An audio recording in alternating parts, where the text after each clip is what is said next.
Buenos días, comenzamos el dictado de genética y biología molecular desarrollando el tema 1 correspondiente al material hereditario. Vamos a comenzar el desarrollo con las dos preguntas históricas que se hizo la genética como disciplina. La primera de ellas, cómo se transmiten los caracteres heredables, y la segunda, cuál es la base física de la transmisión hereditaria.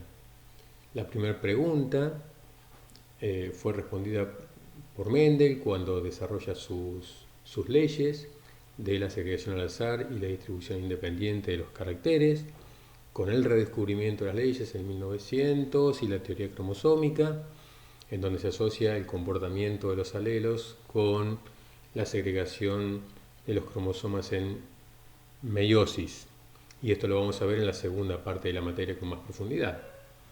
La segunda pregunta no fue tan rápidamente respondida y tuvo que transcurrir por varias situaciones hasta que, luego de varias décadas, fue resuelta.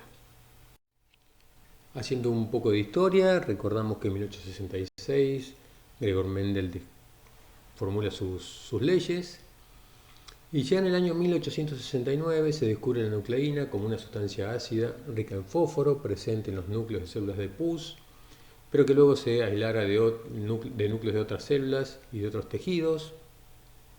En 1879 Kossel descubre las bases púricas y pirimídicas en la nucleína y Altman en 1889 determina que la cromatina se compone de proteínas y de ácidos nucleicos. A partir de esta fecha y por 55 años, los ácidos nucleicos no fueron buenos candidatos para albergar la información genética y recién en 1944 se lo identifica como el principio transformante de células bacterianas y en 1953 Franklin, Wilkins, Watson y Crick determinan su estructura. Ahora deberíamos preguntarnos por qué se tardó tanto tiempo en responder esta pregunta. Para responder esta pregunta debemos ponerlo en contexto histórico de lo que se sabía en el momento.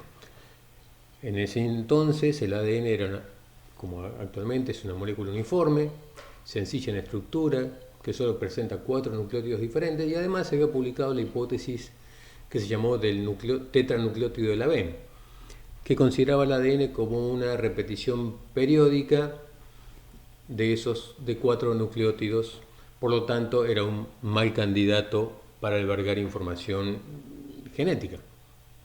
Por otra parte, las proteínas eran diversas en estructura, podían ser multímeras, estaban compuestas por 20 aminoácidos, por lo que entonces eran estructuras sumamente diversas y eran excelentes candidatos para albergar la información genética. Ahora, ¿cómo se generaron las evidencias de que el ADN es la molécula responsable de la herencia? Esto se dio básicamente con los experimentos de Griffith en 1928, en la identificación de un factor transformante. ¿Transformante de qué? Transformante de cepas de neumococo que pasaban de tipo 2 a virulenta, que formaba colonias rugosas, a tipo 3 virulenta, que formaba colonias lisas. El experimento consistió en varios controles y una experiencia final. En el control 1 se utilizaron neumococos de la cepa 3 lisa, que fueron inyectadas vivas en el ratón, y el ratón moría porque eran cepas virulentas. El otro control consistió en inyectar neumococos de la cepa 2 rugosa, no virulentos, y los ratones, luego de ser inyectados, sobrevivían. El tercer control fue inyectar a los ratones neumococos tipo 3 lisos, virulentos, muertos por calor, en los ratones que, luego de ser inyectados, sobrevivían. Finalmente, la prueba vino co-inyectando células neumococos 2R vivos y neumococos tipo 3 liso muertos en ratones, y luego de la inyección de este inóculo, los ratones morían. Y al recuperar neumococos vivos de los tejidos del ratón muerto, se recuperaban neumococos tipo 3S vivos.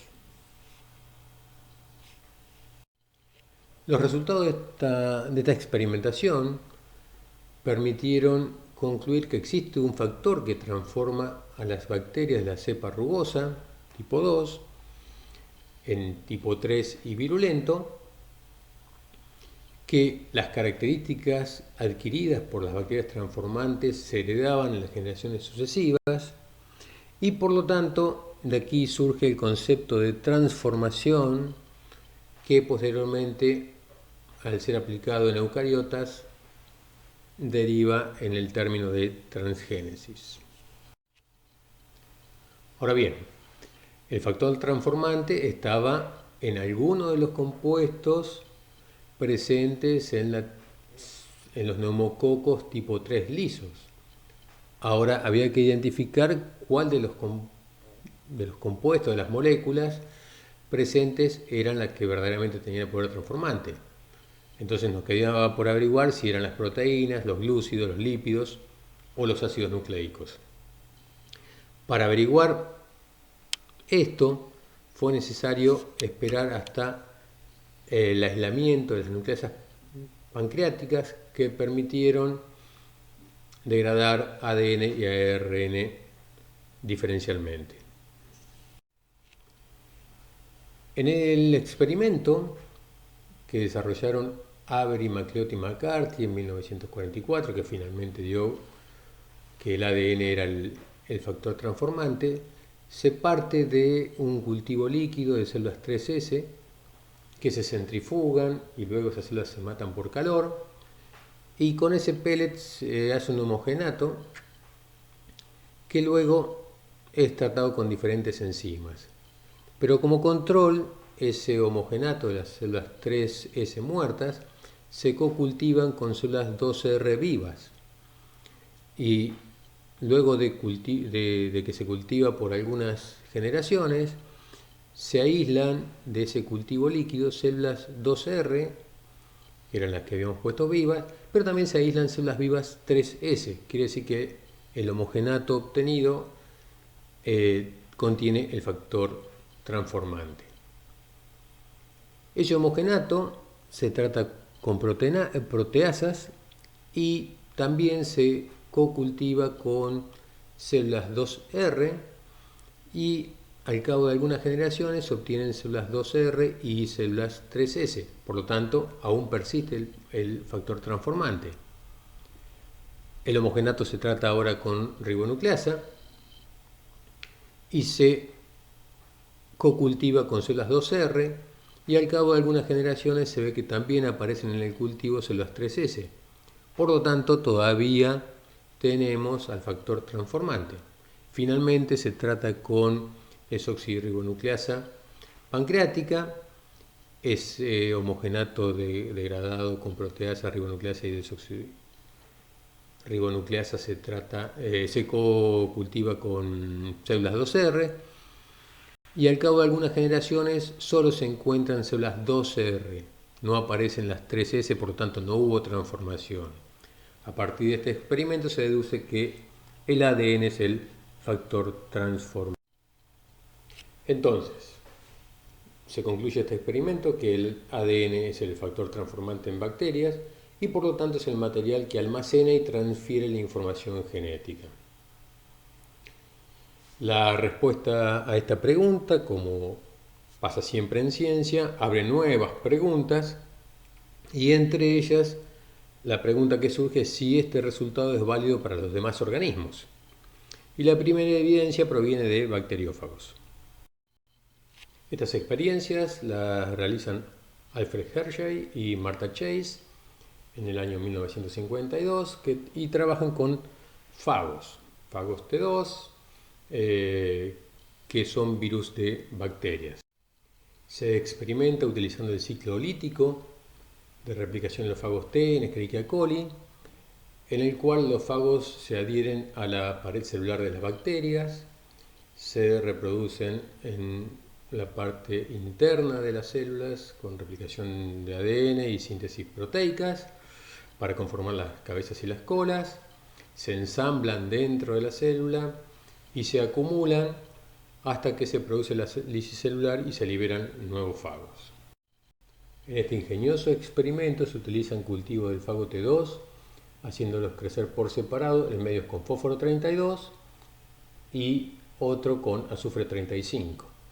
Por ende, los fagos de cada cultivo quedan marcados, el de fósforo en el ADN y el de azufre 35 en las proteínas.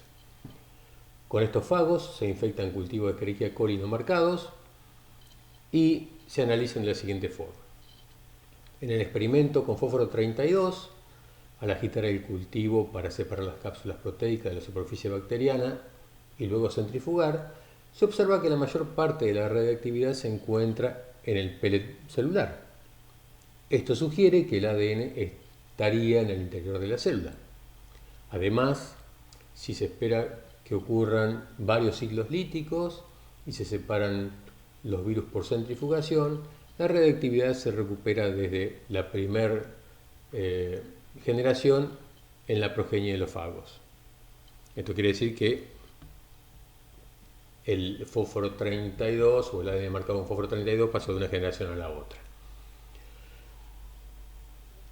Por el contrario, mientras que en el cultivo marcado con azufre 35, luego de la agitación y centrifugación, la marca permanece en el sobrenadante. Esto significa que la porción proteica de los fagos queda fuera de las células, es decir, quedó en las cápsulas que se liberaron y no en el PET celular. Por otra parte, cuando se analizan los fagos descendientes, no se registra ninguna marca de radiactividad.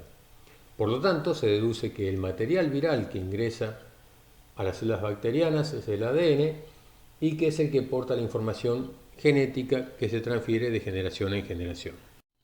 Podemos concluir entonces que en el caso de los bacteriófagos, el ADN también es el material genético, como lo es en todos los virus de ADN. Ahora, ¿qué ocurre con los organismos RNA? ¿Cuál es la molécula que almacena y transmite la información genética? Y la respuesta a esta pregunta provienen de ensayos que se realizaron con el virus del mosaico del tabaco, utilizando cepas salvajes y cepas mutantes. El virus del mosaico del tabaco tiene una cápside cilíndrica formada por 2130 capsómeros, formados por una sola proteína de 158 aminoácidos. El ARN es de cadena sencilla, de unos 6400 nucleótidos, y se dispone de forma helicoidal dentro del cilindro proteico. Si tomamos dos cepas del virus, una salvaje, en este caso en gris, y una mutante en naranja, y en una degradamos las proteínas o las separamos y en otro degradamos el ARN y tomamos el ARN de una cepa y los capsómeros de otra y armamos virus híbridos, y con estos virus híbridos inoculamos hojas y luego recuperamos los virus descendientes. Vamos a ver que los virus descendientes siempre corresponden al tipo de virus según el ARN que hemos utilizado para construir los híbridos. Por lo tanto, podemos decir que la sustancia que alberga la información genética en los virus de ARN es el ARN mismo. Y en los eucariotas nos queda por responder esta última pregunta. Las evidencias de cuál es la sustancia que lleva la información genética se obtuvo mucho más tarde, si bien se daba por descartado que era el ADN. Pero los experimentos que lo demuestran provienen de los ensayos de transformación o transfección con ADN virales, polimurino, o con ADN bacterianos, como los del plásmido TI de Agrobacterium tumefaciens.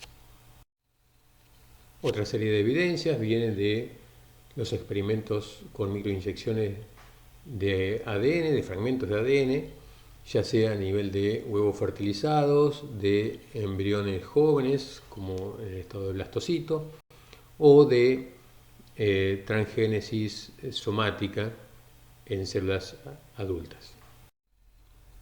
Por último, también las pruebas de que el ADN es el factor transformante en eucariotas proviene del empleo de el gene gun o pistola genética que bombardea partículas a las cuales se le une ADN y son de alguna forma introducidas mediante este mecanismo a los núcleos celulares. El fragmento de ADN de interés se incorpora al núcleo y si tenemos suerte se llega a expresar.